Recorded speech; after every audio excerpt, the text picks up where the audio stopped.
You are listening to and streaming A More Perfect Union on KBLA Talk 1580. I'm Dr. Nii-Quartelai Quartey, your host and White House correspondent, joining you live in afternoon drive time where I'm in touch and so you be in touch.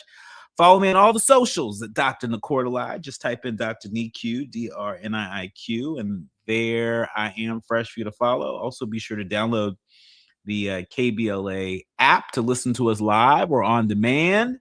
Or if you're feeling froggy, just tell Alexa to play KBLA Talk 1580. And there we are for your listening pleasure.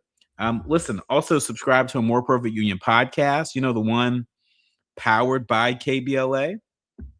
That way you won't miss some of our most memorable conversations. We have a lot of conversations around here, but some of our most memorable, you can get them on the More Perfect Union podcast. And so go ahead and do that. Now, let's start with your national news roundup. It's time for you to decide the good, the bad, and the ugly headlines of the day, certainly this hour. Let's start with this story that it's a little unthinkable, but here we are. It's a story that sounds like a movie. And it is in a way, because the man at the center of it is the son of one of Hollywood's most beloved directors, Nick Reiner, the 32-year-old son of filmmaker Rob Reiner. He's accused of stabbing both his parents to death in their Brentwood home last December, Rob and Michelle Reiner. This is Spinal Tap, Stand By Me, When Harry Met Sally, A Few Good Men. A man who gave us some of the most beloved films in American cinema stabbed to death, allegedly by his own son. Now, Nick Reiner has pleaded not guilty, but now his civil attorneys they've filed a petition asking the court to release $1.5 million from a trust his parents established for him as an infant, and he says he needs the money to mount his defense. His previous attorney, high-profile lawyer Alan Jackson, he left the case under mysterious circumstances after about a month. No explanation was given publicly, and a public defender then stepped in. Now, the legal argument is actually straightforward. The trust was scheduled to pay out half when Nick turned 30 and the other half at 35. Well, he's 32. And the trustees are withholding it. His lawyers say that there's no legal justification for that. His attorneys wrote in the petition, and that's part of what stopped me cold. They say, quotes, Nick loved his parents, and he is devastated by their deaths.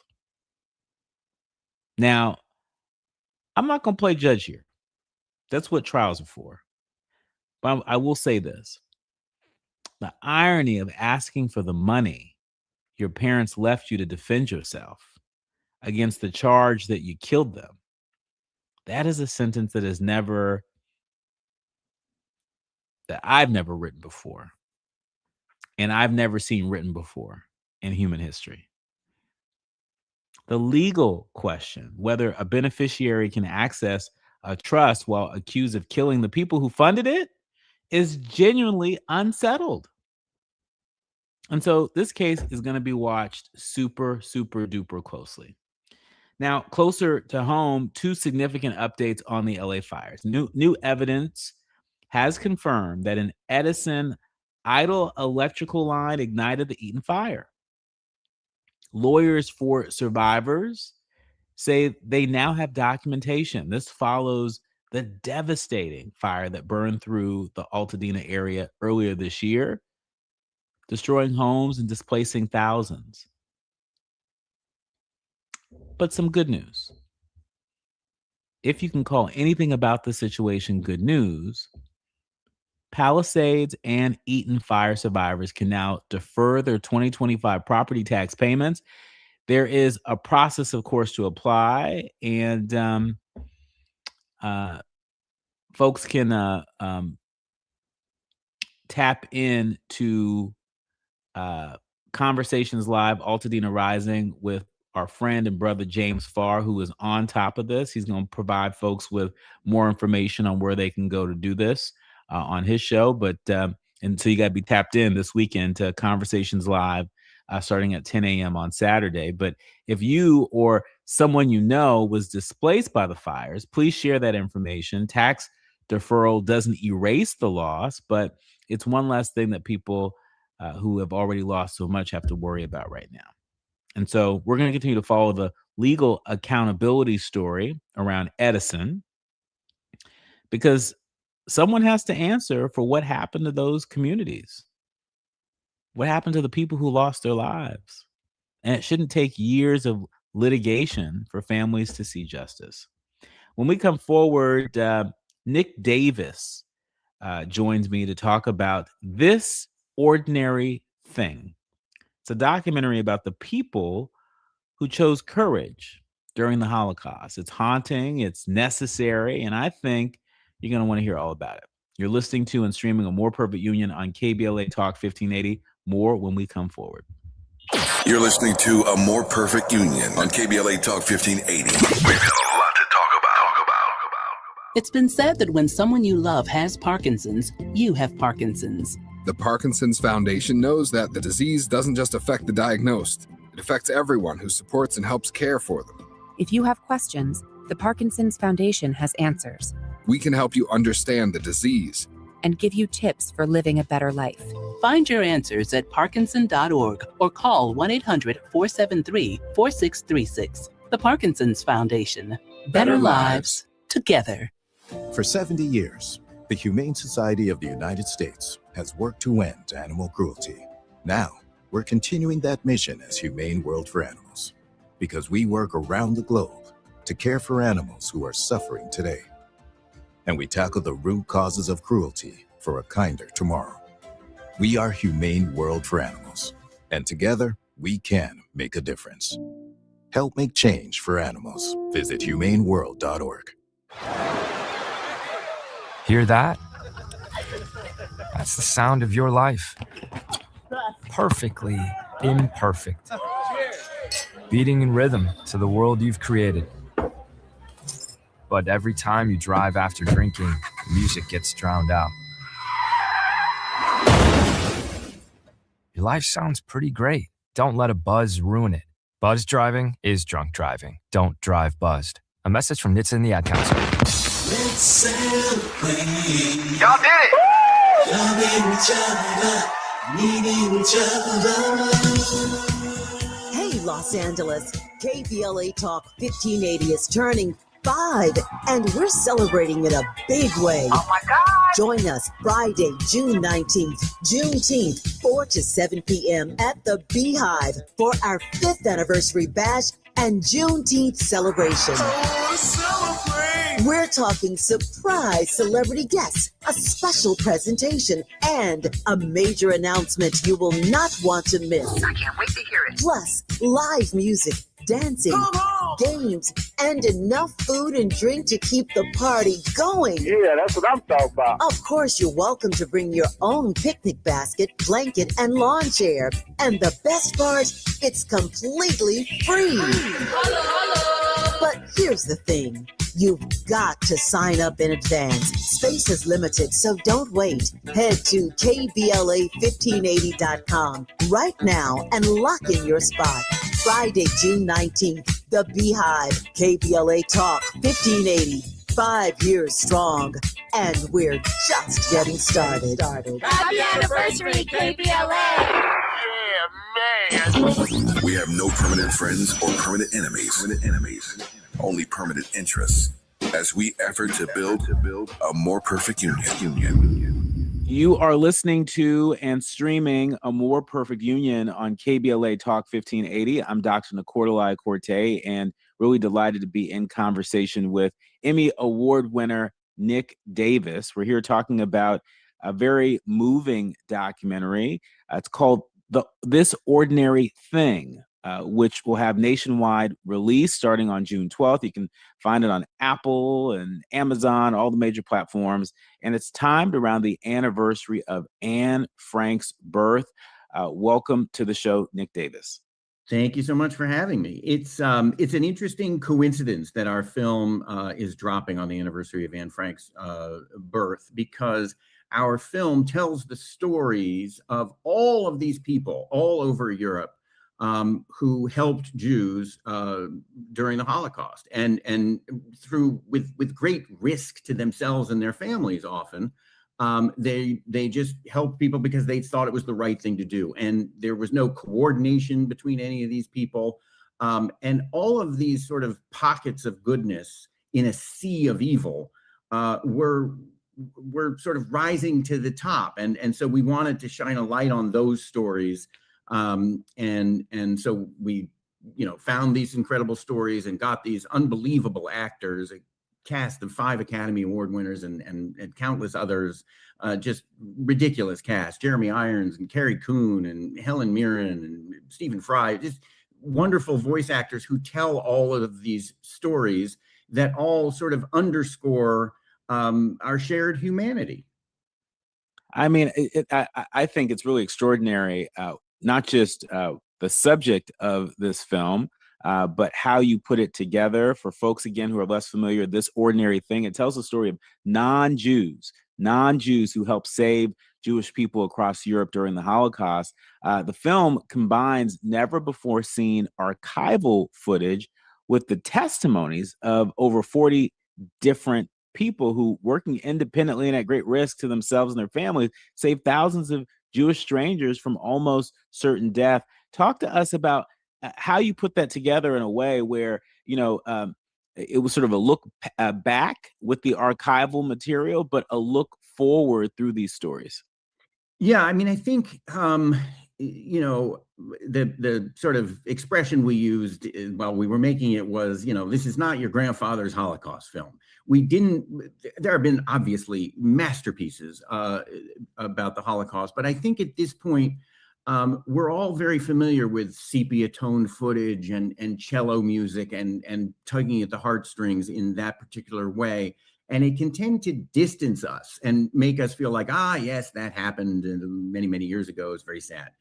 And what really struck me on reading these stories and more seeing the portraits of the people who gave these testimonies in the late 80s, all of these portraits were done by a wonderful photographer named Gabe Block in color. And when I saw them all, I thought, oh, right, the Holocaust was in color. So we said, let's use archival footage, but let's find as much color stuff as possible. And let's get these actors to read these words so that you feel the immediacy of it. And you feel like, when you're in 1942 and you're going about your business in Amsterdam or wherever, it's color and you're living your life the way we do now. And we wanted to bring it to life as much as possible and give it that present tense feeling, as opposed to, this was something that happened long ago.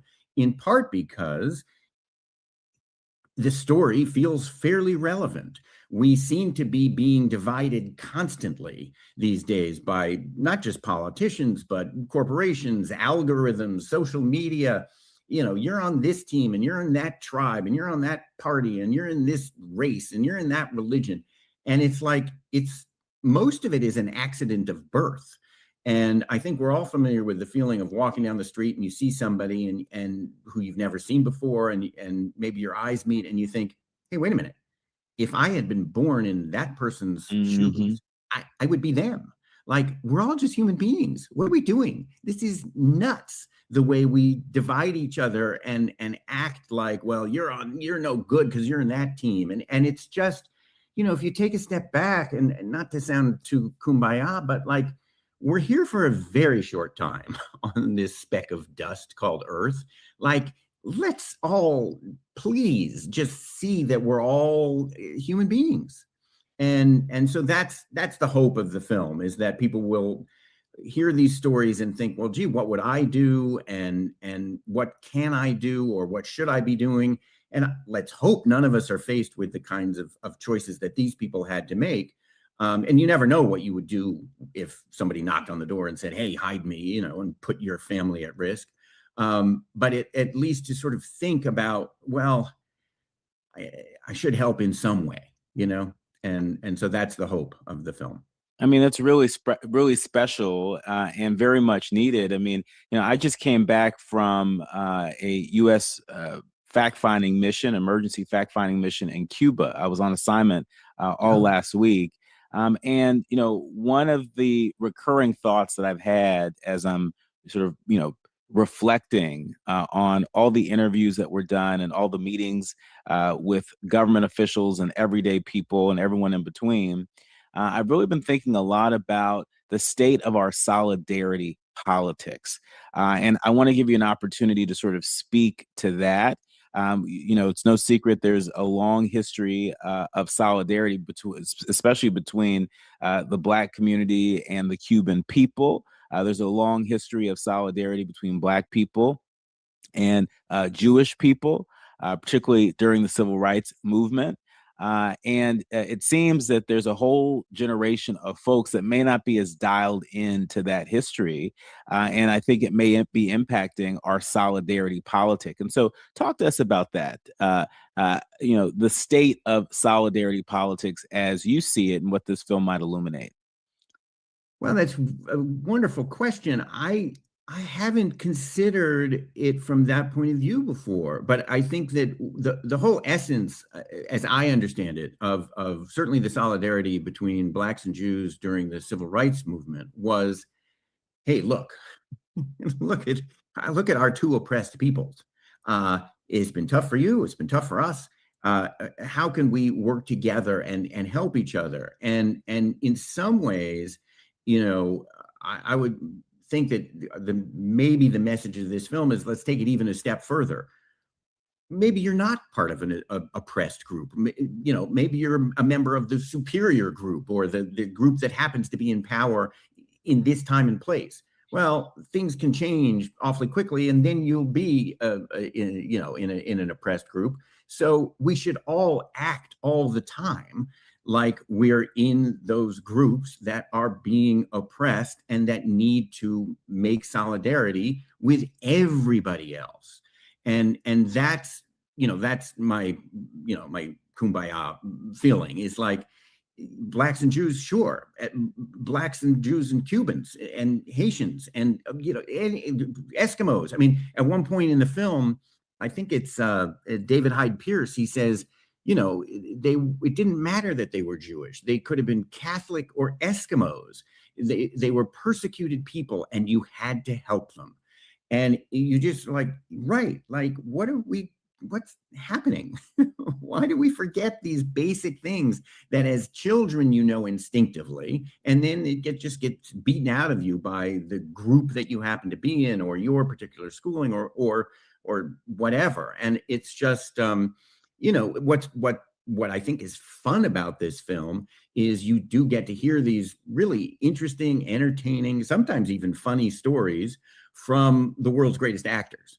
And so the hope is that it goes down easy, and you feel like, all right, this is nuts the way we all treat each other, and the fact that there was a Holocaust and there could be many more, and let's I mean, I don't know how to I'm not saying let's change the world, but let's change the world one person at a time.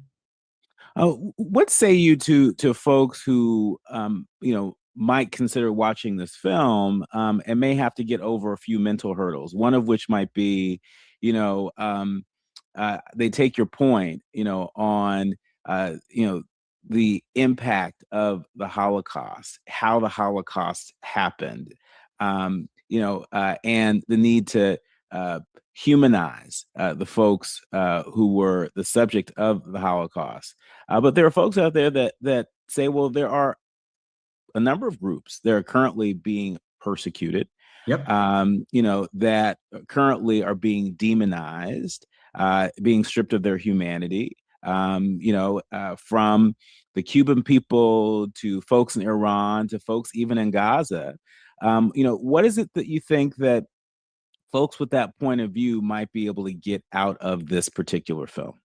Yeah, I mean, I think that the basic fact is these were people who were acting because they didn't see that this was a person who was quote unquote different from them. And whether it's a person in Gaza or Cuba or, Greenland or wherever, it's like, you're in trouble. I'm going to help you. It doesn't matter. It so happens that the stories we found were people who had helped Jews. But in some ways, the Holocaust is just it's just a framework on which to hang these stories about people helping people who are quote unquote different. What does being different even mean? Like, we're all human beings. It's an accident of birth that I happen to be born. Me personally, I was born a Jewish person in New York City and not a Palestinian in Gaza. I could easily have been born over there. And then maybe, who knows what would have happened, but if I were a filmmaker, I would make a film about what was happening to my people probably over there. But it's like, we're all just human beings. And that is the essential point of this film. And so my hope is that whether you're, whatever group you may affiliate with, you will see, oh yeah, it doesn't matter. Like, this is people helping people who are not in their group. Mm-hmm. Nick, talk to us about what the through line is in your storytelling. You have films like You Had to Be There, which was a documentary that made a lot of waves at the 1972 Toronto, the Toronto production of Godspell. You've the film Once Upon a Time in Queens. There's a book that you wrote about your grandfather and great uncle called Competing with Idiots. And a previous film, Ted Williams, the greatest hitter who ever lived. What's the through line? Because at first glance, these look like very different stories, very different projects, but are they? Well, it's a great question. And my daughter has made fun of me, and she says, look, you did a film about, the 86 Mets and you've done these baseball films and then you did this comedy film, which is coming out. You Had to Be There. It's coming out later this year. And now you've done a film because you're Jewish. And it's like, what do you have left, Dad? What's left? Like, you're just going through the things that identify you. And I think that's kind of funny and interesting for my daughter to point it out. But the truth is, I think that, you can only tell the stories that interest you. But I think that what I was talking about before, like, I do honestly believe my company has a motto. You have a great story. We're here to help you tell it. Like, we do films for nonprofits or anybody who wants a film.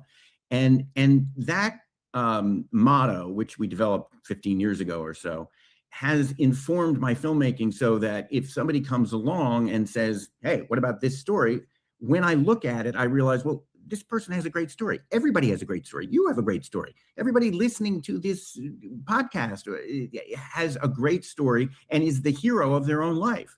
So when you approach things with that attitude, it makes it that much easier to get excited about a story. When you meet somebody on the street, or you have that moment where you see somebody and you think, well, what do they really like? What moves them? What gets them excited? Well, that would make a good film. So I'm not saying I'm going to make a film about everybody walking by my street on the street right now in New York City. But if somebody said, well, make a film about that guy, if I met them, there's something there. He's lived a whole life. I don't know who he is, but he's wonderful. So I don't know if that answers your question, like what unites my stuff. It's just whatever is in front of me or available to me that is interesting to me and that I think will be interesting to an audience. I mean, I think part of what I'm hearing you say in terms of your motivation is curiosity. It's just a curiosity about human beings and the human condition.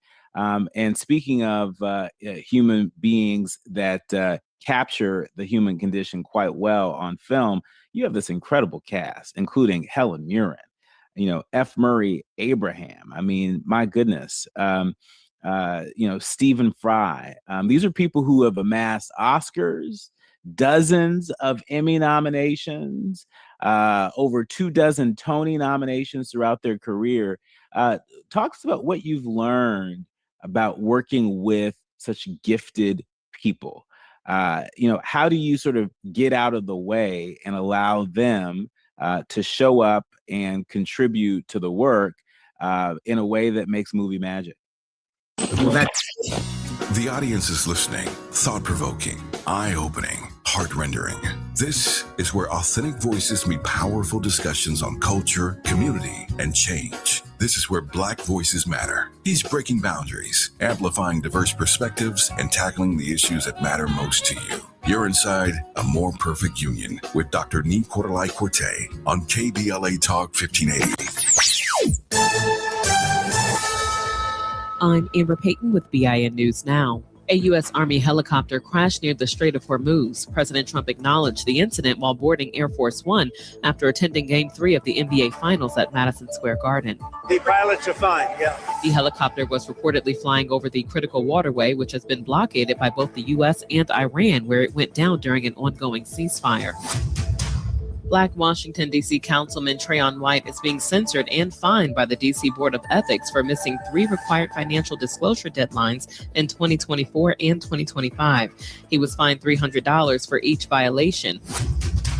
And Serena Williams is off to a winning start in her return to tennis after nearly 4 years away. Williams and Canadian team Victoria Mboko won their opening doubles match at the HSBC Championships at Queen's Club in London, advancing to the quarterfinals. Get BIN News Now on demand 24/7 on the iHeartRadio app. Wild Rivers is now open daily with over 25 slides and attractions for thrill seekers and lazy river chillers. Visit wildrivers.com for great values on season passes and daily tickets. That's wildrivers.com. Wild Rivers, where there's sun and fun for everyone. This is the KBLA Sports Minute with Ray Richardson. I'm a bad man. Serena Williams' comeback is off to a positive start. The 44-year-old Compton native won her doubles match Tuesday afternoon in the opening round of the HSBC Championships in London. Serena and Victoria Mboko defeated Nicole Melachar-Martinez and Erin Routliffe 7-6 and 6-2. This was Serena's first competition since she retired in July 2022 after competing in the U.S. Open. Serena says she has no plans to play in the HSBC singles competition. Omar Atan of Somalia, one of the top soccer referees in the world, was denied entry into the U.S. Tuesday. Atan was scheduled to work first-round matches in the World Cup this weekend at SoFi Stadium. Customs agents stopped Atan at Miami International Airport after his flight from Istanbul. He was prohibited from making his connecting flight to L.A. because of what they called vetting concerns. Somalia is on the list of countries where citizens are not allowed to travel to the U.S. No debates, no speculation, just the info you need. That's your KBLA Sports Minute. I'm Ray Richardson on KBLA Talk 1580. 5 years. Thousands of hours of talk radio that doesn't flinch.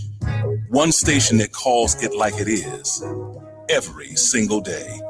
KBLA Talk 1580, where progressive isn't a buzzword, it's a promise. We're celebrating 5 years of fighting for the right side of history, and we're not done. Catch us at 1580 AM or stream us live on the KBLA 1580 app or website, because the conversation doesn't stop. Happy anniversary!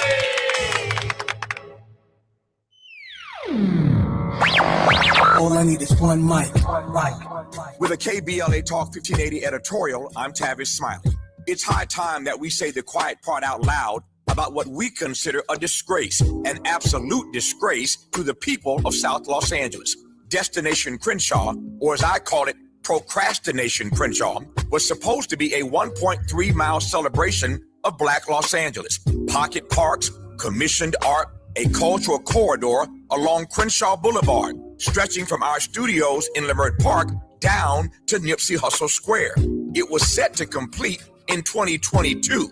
That's right, 2022. We are now in 2026, and the Crenshaw community is still waiting.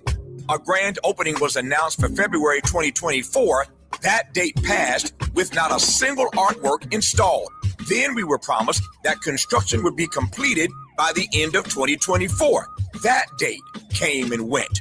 Our understanding is that as of last fall, the 8th Council District Office was still scrambling to raise additional monies just to restart the project, which has been paused again and again. But here's what makes my blood boil. City officials had the nerve to tell this community the delays are, quote, a necessary inconvenience, close quote. A necessary inconvenience? First of all, who you talking to? Second, go tell that to the Black business owners who have been coping with construction chaos, breathing dust, enduring years of road closures, and the scarcity of available parking, confronting unsanitary conditions, losing customers and revenue, all while the project they were promised still sits unfinished. They wouldn't let a project sit this long in any other part of this city. And for what it's worth, our elected official just happens to be the president of the LA City Council. Meanwhile, the city is laser focused on sprucing things up for the World Cup and the Olympics. Please, if this corridor were in Brentwood or Beverly Hills, it would have been completed on time, on budget, and on the cover of every magazine in town. The Crenshaw community deserves better. They deserve the truth, and they deserve what was promised to them. Now, right now. Not when it's convenient, not when the cameras are rolling for the Olympics. Now, this isn't incompetence. This is a pattern. And at some point, neglect becomes a decision. With a KBLA Talk 1580 editorial, I'm Tavis Smiley. As always, we welcome your feedback.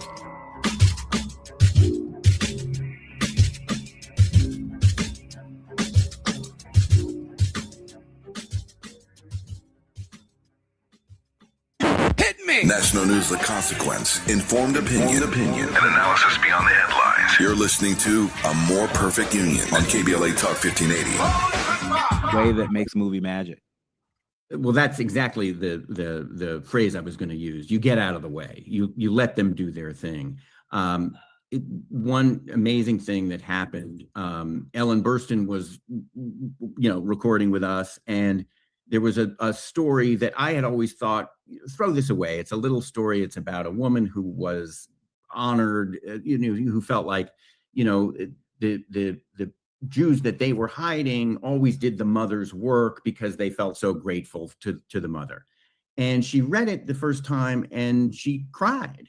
And at the end, she was surprised and she said, "Oh, I'm sorry, I didn't expect to cry." And I said, "Well, that's okay. It was interesting, but throw it away."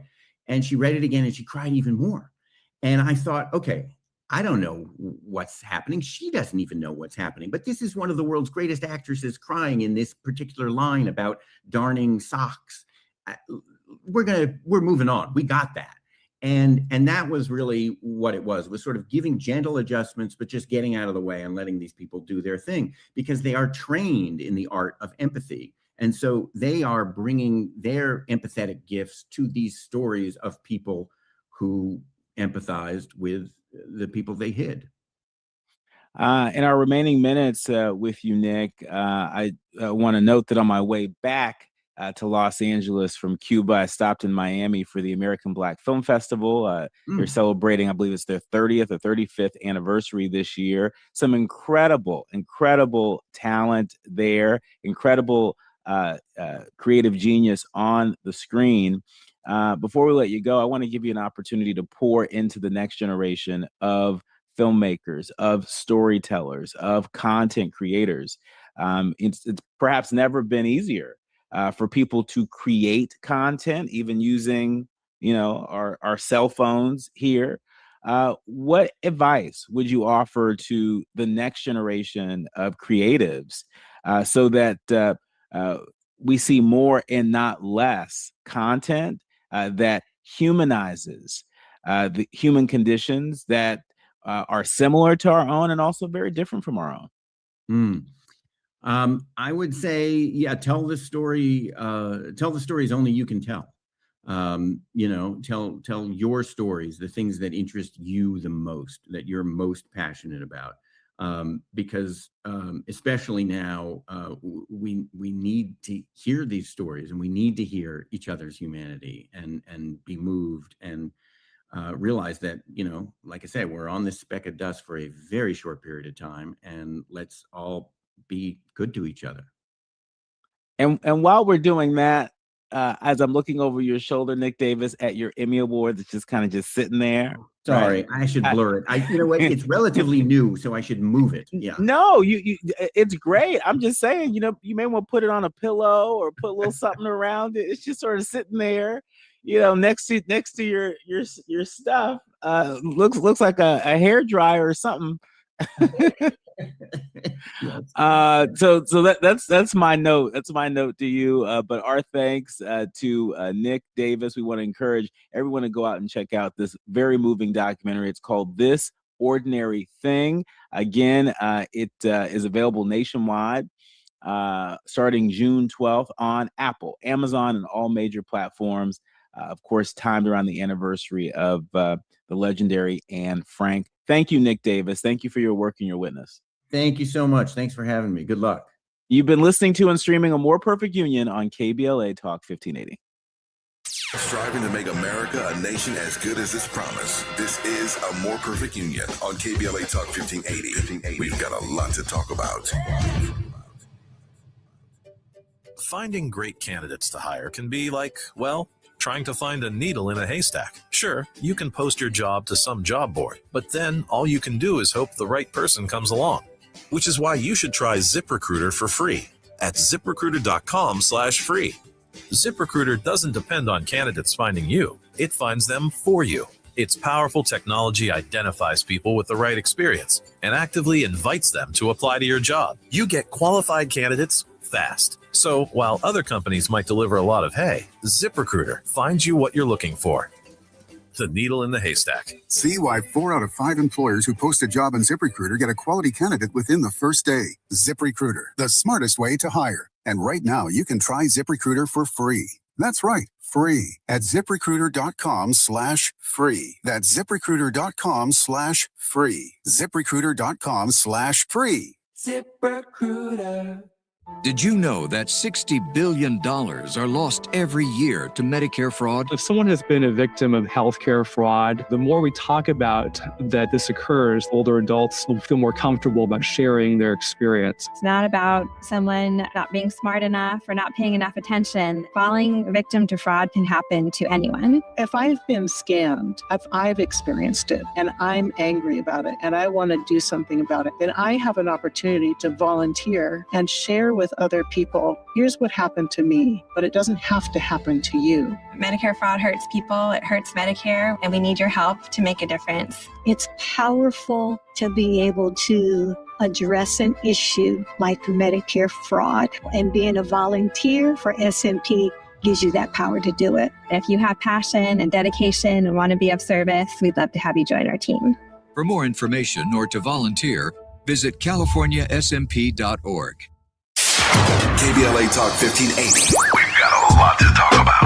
KBLA Talk 1580, connecting you with services and solutions. The Michael's Daughter Foundation is dedicated to inspiring youth and resilience through storytelling, arts, filmmaking, and enrichment programs for youth and families in under-resourced communities and system-impacted individuals. The Michael's Daughter Foundation is a 501c3 nonprofit providing free and low-cost arts programs to youth and families from under-resourced communities, both system-impacted youth and those affected by the incarceration of a loved one.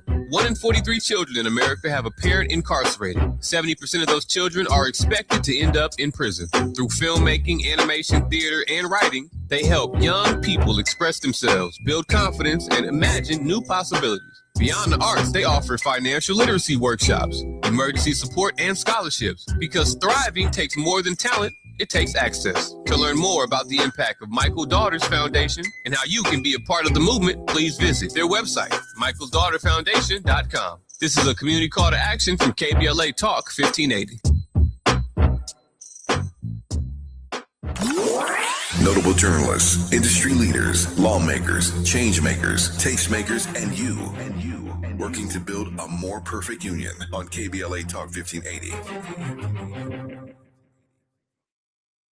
You are listening to and streaming A More Perfect Union on KBLA Talk 1580. I'm Dr. Nii-Quartelai Quartey, and there are a number of news items here just while we've been on air. There's a number of news items that are particularly interesting.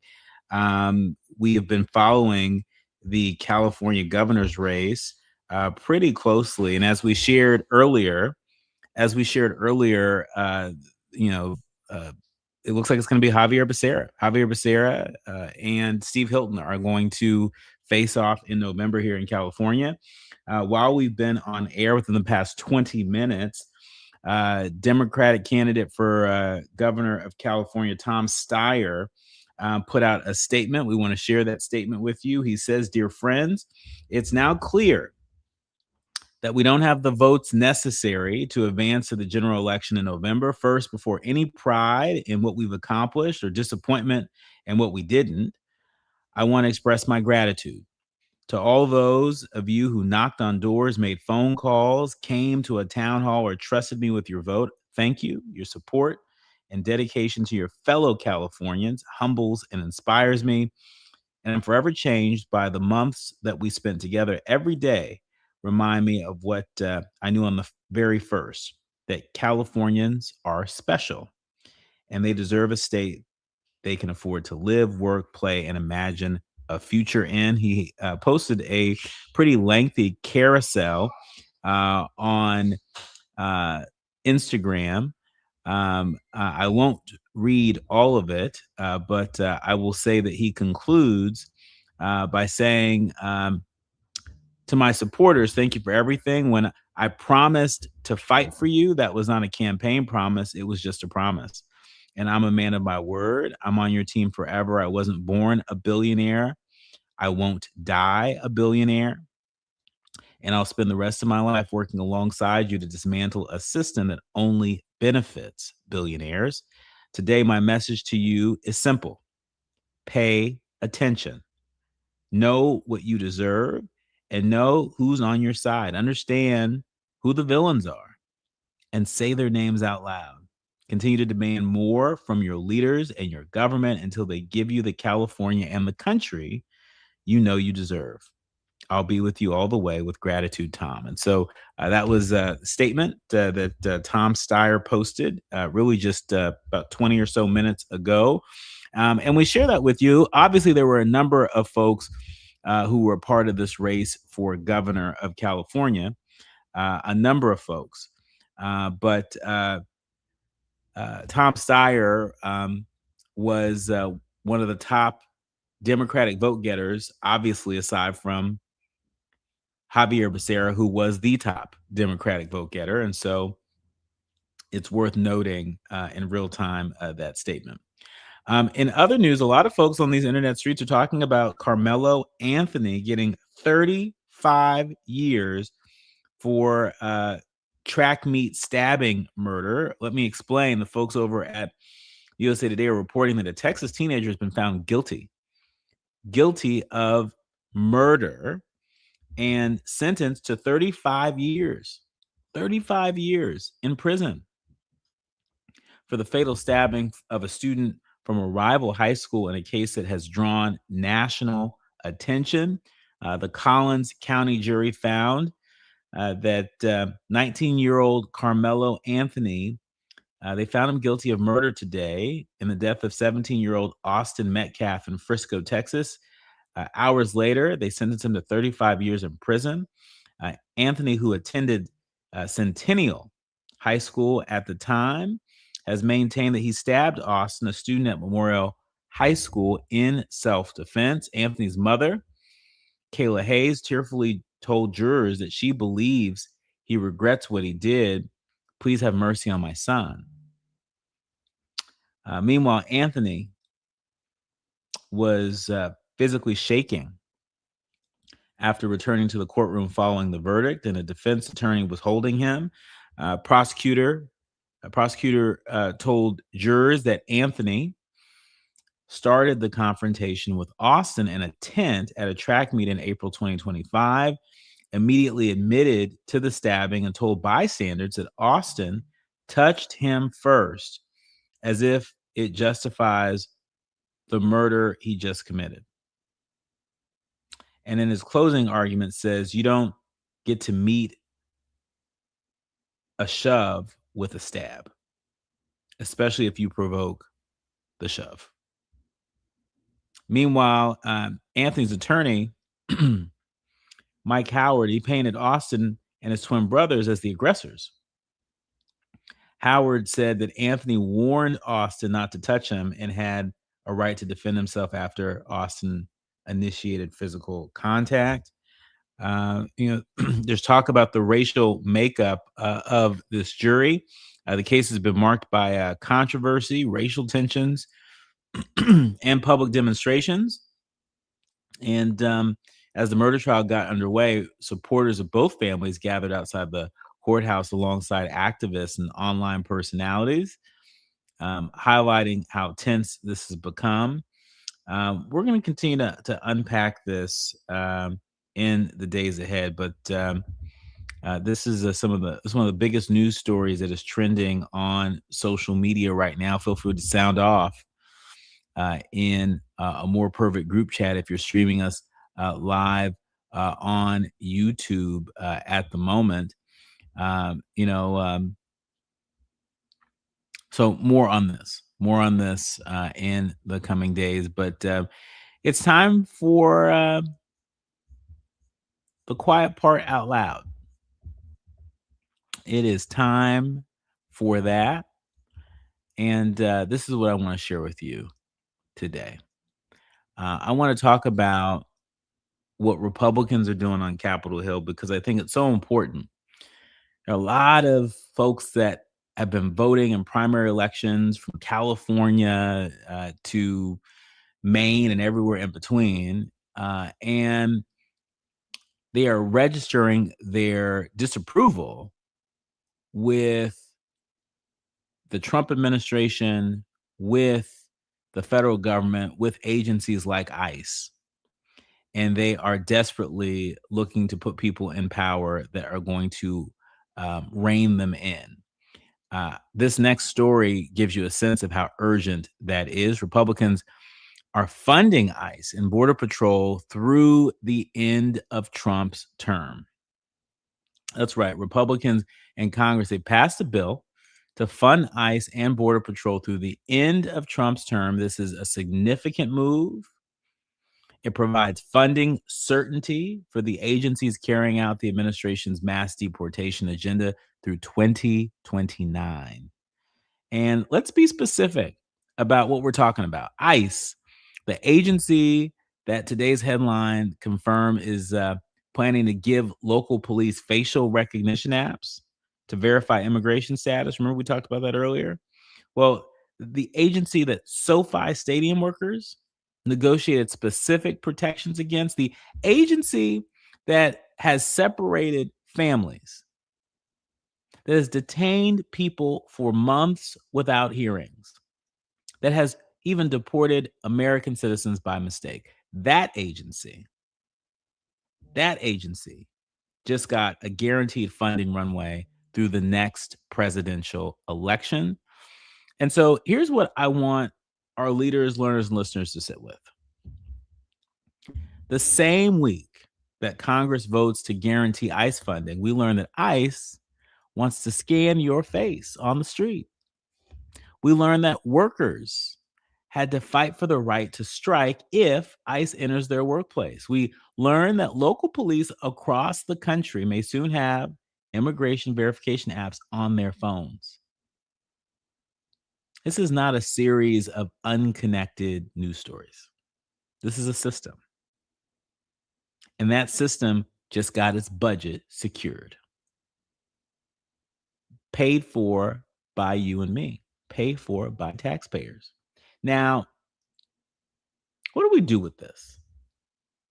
What do we do with this? This is a lot to hold. What do we do with this? Because I refuse to end a show with despair. That's not how I roll.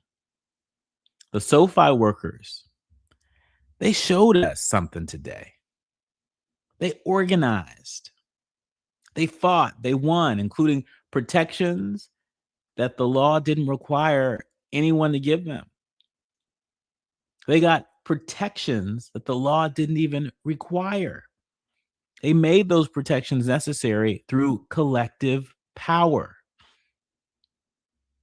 The people in this ordinary thing, the conversation we just had with Nick Davis, the filmmaker, it showed us something, that you didn't need an institution to act, that you don't need permission to choose courage. And Graham Plattner's primary, whatever you think of him, is a reminder that elections have consequences and that the Senate is still winnable, that democracy is still barely, imperfectly, still functioning.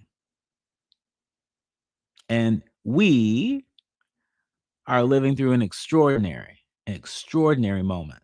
And I believe that ordinary people like you and me showing up, organizing, speaking clearly, building institutions that serve their communities are the answer. You've heard me say this on the show plenty of times, that I think the surest way that we get to the other side of this moment is together in community. This is why we do this show. This is why you listen. And that's why More Perfect Union matters, not just as a radio show, not just as a podcast, but as a space where we take this seriously together. That's what this is about. And so, I want to encourage, all the folks that still may not have voted quite yet to get it done. To register your prayer for the future. Register your aspirations, register your ethics, register your morals, register your courage at the polls. There are primary elections that are being held today in Maine, Nevada, North Dakota, and South Carolina. And you're on the ballot. And so if you still got time, text a friend or a family member in any of those states. And as a reminder, did you vote? Did you get it done? Because we can't just be caught in the swirl, yelling back at the TV, yelling back at the latest outrageous clip on our social media feed. We got to use all the tools that we have. And so this is our show for the day. I cannot thank Joshua Zeke Thomas enough. I cannot thank Jamar Reed enough. I cannot thank Nick Davis enough for joining us, for being so generous with their work and their witness. I also want to offer up a big thank you, in case I haven't said it.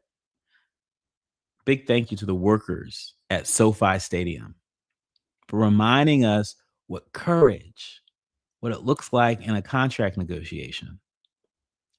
Thank you for standing up for good old-fashioned human dignity. For folks who are looking for a dose of hope, I encourage you to dig into that story, because it is a very potent, I believe, dose of hope. For folks in Washington, D.C., I want to remind you that next week I'm going to be at the MLK Library, and you are invited. That's right. I'm going to be at the MLK Library. I'm going to be in conversation with a pretty incredible author. I'm talking about the one and only Rashid Newsom. He is the author of There's Only One Sin in Hollywood, a novel. And we're going to be in conversation Tuesday, June 23rd, 7 p.m. at the MLK Library. And so be there or be square to request any reasonable accommodations. You can contact the DC Public Library for all that. All right. Thanks for driving with us. Thanks for working with us. Thanks for thinking with us. I'm Dr. Nii-Quartelai Quartey. You've been listening to and streaming A More Perfect Union on KBLA Talk 1580. My thanks to the entire village helps to produce A More Perfect Union. Our executive producer, Tavis Smiley, our sound engineer, brother Andy, our show producers, Art Sears, Faraji Muhammad, and each and every one of you. Remember, don't you panic. Organize, do what you can from where you are with what you have, but don't sit idle. Do something. Thanks, everybody.